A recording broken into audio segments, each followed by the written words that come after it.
Let's talk about what makes packaging really cool, especially when we're talking about graphic design and printing.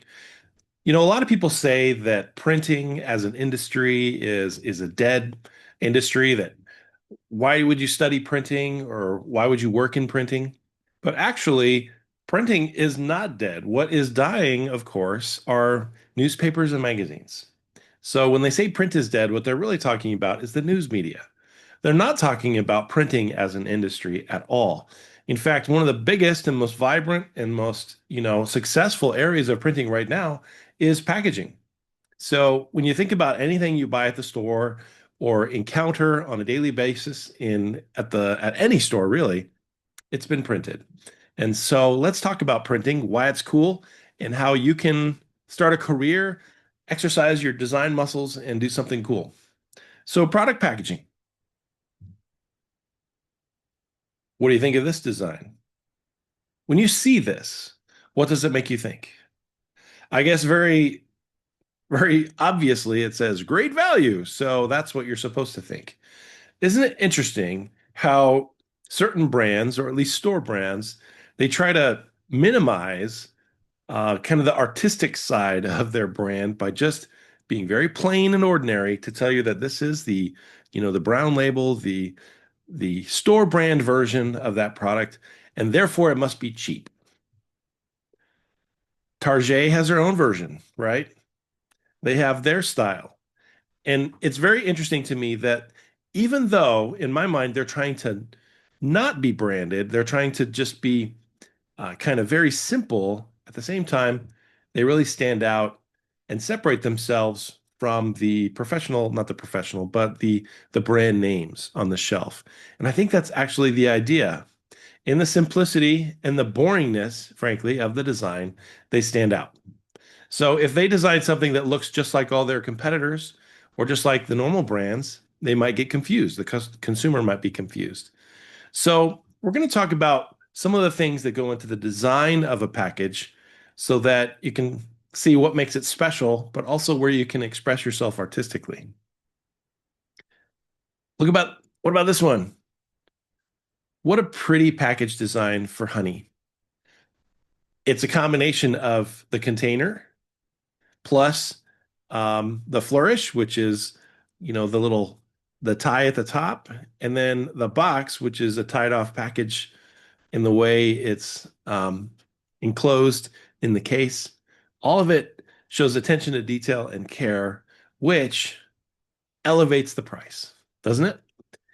I think it's interesting how a package can change the value of something or the perceived value of something just in the way it's designed. So the difference between this and this may just be the way it looks, not necessarily what's on the inside. So let's talk about quality. Quality in design carries over into the product that's being promoted and advertised. So if there is care and attention to detail put into the style and design of that object, that will carry over into the perceived value. So when you have a graphic designer, pay attention to those details and create something that looks really crafted and well put together. Your customer will respect it as something that has value. So packaging is a great opportunity to be able to do that, to elevate a brand. And so you can see it and experience it when you go and look at any store, any retail store, and you can see which packages stand out, which ones look more expensive than others, which obviously plays into how it was constructed, which could make it more expensive. But at the very least, if you want to add value to your brand, make a cool and pretty package. This box design is really amazing. It has many different levels to it. There's a lot that went into actually constructing this box. So you have to think about not only the styling, but also the printing. Look at how it has that matte black finish on the outside, but then that kind of red finish on the inside. What an interesting contrast those colors create. But then also, how is that constructed? What machine or mechanism actually put it together? Because it all starts out as a flat piece of cardstock or card paper or paperboard, and then printed and then folded and glued and constructed. Plus, also the gold leaf metallic detail. really elevates the value. So, in addition to quality, let's be artistic with our packaging designs. I love how in this example you can see how the style of the art was carried through all the different types of products, all the way from the yogurt up to the wine bottle on the side.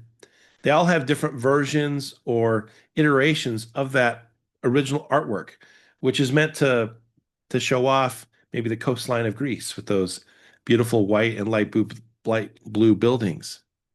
And then, of course, the grease, the text, everything is done and it's harmonized amongst all the different packages. So it's very easy for a customer to recognize this brand on the shelf. These ones are really cool. I love the combination of the photography, the design, the color, and the way the package is styled together, where it really plays up the ingredients of what's on the inside. And doesn't that really make it look tasty and special that it was well thought out, crafted, and cared for? Therefore, I'm going to pay attention as a consumer and say, oh, this looks really good. Someone put a lot of work and effort into that. You know, that's our subliminal message that we're getting from the detail that we see on the package. And I love how the simplicity of the photography plays along with the color on the package as well. This one's just cool because it made the disc case, kind of like an award stand where the disc is held up. It's a fold out, it's a pop out. This is something that can only be done in print. In our digital world with music, and you can download anything you want, and you can get it on any device. You really can't collect your phone. You really can't collect your digital media. One of the cool things that went into collecting music in the past was the album art and actually having the album on your shelf. That's why I think albums are having kind of a resurgence because people want to collect something. I don't just want to have a picture of the album cover or the single on my phone. No, I actually want to have something that I can hold on to that's like a little trophy, a little collectible that says that I own this thing, right? So that physical media, I think, is really important. And so packaging is the exact same idea.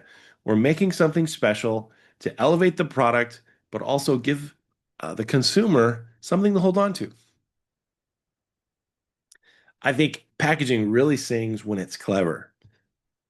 So look at these little monster boxes, these little mini packs where you can get your s'more ingredients. And so each little level contains something that goes into making those s'mores. And the design is all around the mouth and the monster, just a basic box design, but it's turned into a playful package that sells the idea of what it is. How about this one? Get that six pack of buns. I don't know what to say about that. This one I thought was fun, playing off the paintbrush, using it as a nice mustache. I think that's hilarious. So I think people respond to that playful, clever nature that you can put into a design. So when possible, have some fun. In addition to being high quality, artistic, clever, or playful, we want to be unique so we stand out. That's something I mentioned at the beginning. What's really important is standing out on the shelf space. So what makes your product stand out compared to something else? Does it have a package that doesn't quite fit? And so you have all of these other ones, same, different. And so you notice the different. Is there something, again, clever or playful about the package itself? Your cookies come as if they were right out of an oven. Do your label designs stand out in any way? I think it's really important to research the consumer category you're working in so that you stand out, so that you look different from your competition. Sometimes there's value in looking the same, but also there's value in looking different. So you kind of got to balance that. Sometimes, there are knockoff products. Let's take Fanta, for example, right? They have so many different sodas, but they want to look similar to the name brand that they're mimicking, Fanta or Shasta, let's say. So the color looks the same. A lot of the styling of the package, the label looks the same, but it obviously has a different name on it, but it looks the same. So let's say your consumer, your average consumer is walking through the supermarket, they see all the same color and they automatically associate that with a certain flavor. And so they're going to go for it, right? Now, that can be a good thing for a brand if they want to associate themselves with the name brand. On the other hand, if you really want to stand out and be different and get noticed, you got to do something unique that sets apart your brand from the other competition. What a cool and clever way to sell fruit. Make a little box, a little package, and give that apple or that orange a personality. Last but not least, you have to be practical. So whatever you design has to be, I don't know if this is a word, manufacturable. You have to be able to make it. So that means that you have to coordinate what you're designing with the production team. And so your design has to fit the machine, has to fit the paper, has to fit the glue machine, all that that goes into constructing it is going to be a really important part of the process. So a lot of times we work with templates where you have pre-existing templates that hold, let's say, bottles, or you have boxes that fit certain designs, and you can use those templates to design your base package. So then you can fit it and work within the parameters.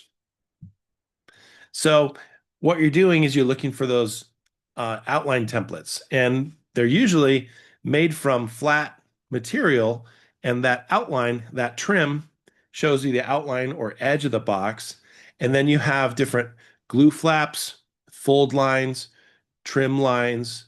You have a die line, which is the outline that goes all around the product where it gets cut out of the paperboard. And so there are a lot of things, a lot of geometry that goes into designing these things. And so as a designer, especially if you're making mock-ups and you're trying to build something, you're going to look for those existing box designs and see if you can adapt them. Or if you're really knowledgeable in CAD or some other construction design software, you can start building these boxes and figure out the three-dimensional quality of those boxes, and then take that over to the design team and figure out how to create a label or some artwork that works with it and makes it special. So, like I was saying, packaging is a great and exciting industry to get involved in. And I think it's one of those areas in printing, especially, that is still very active and growing. And so don't let anybody tell you that the print industry is dead or is, an unnecessary or unnoticed industry to get into. It's actually a very vibrant and special industry that employs a lot of really talented and technically minded people. So I think that packaging is one of those areas where graphic design and technical design come together to create something really cool. So if you're interested, start working and planning your portfolio so you can wow those people that can bring you in and hire you, and you can have fun.